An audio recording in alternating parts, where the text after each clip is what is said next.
Hello and welcome. Today I'm adding Super Painter from the Mega Cat Studios Collection 1 to my ever-growing list where I rank every Evercade game ever. Developed by Retro Souls, who've done many games for over the Mega Cat collections, Super Painter is a single-screen platform game where on each level you have to run around the platforms painting them. But it's not just the floor tiles like in many of these games, you also have to get some wall tiles as well. There are 25 single-screen stages, each with their own unique layout, and you have to avoid the enemies and, paint the town, well, green, I guess. There's not really any story to it, and being an indie game or aftermarket game, there's no nostalgia. So let's get straight on to the graphics.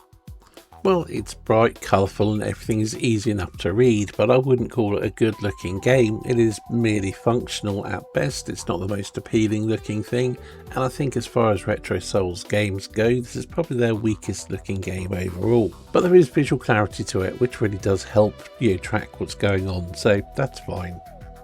Sound and music. The sound effects are basic, but they suit the action, they do what's required. The music is nice, jolly, upbeat, and it suits the feel of the game. It's not the most memorable. I had to bring the gameplay footage up again to try to remind myself what it sounded like. But yeah, while you're playing the game, it is absolutely fine, and that's it, it works for the game. It just doesn't stand out all that much. Gameplay.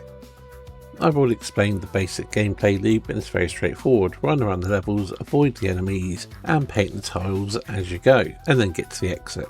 Your character builds momentum as he goes, which isn't really that uncommon or unique. Again, there isn't anything particularly unique about this game.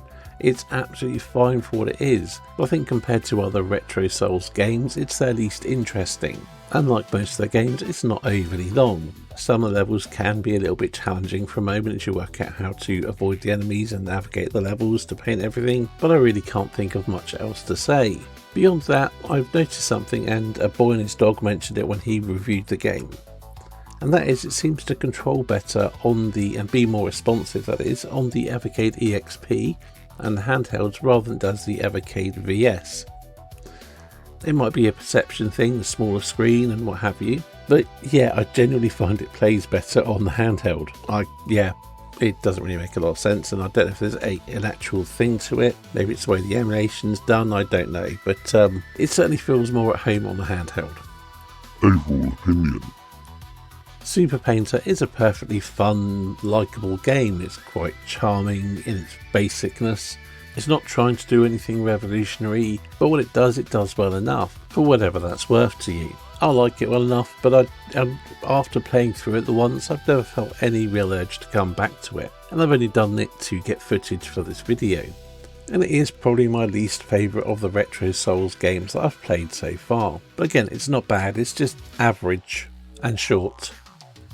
Ranking. Placing it on my ever-growing ranking list, I've decided to put it above Burglar X, but below Slayer, placing it at 319 out of 439 games that I've ranked so far. Right, anyway, that's everything for today's video. Thank you for watching, and I'll see you on the next one.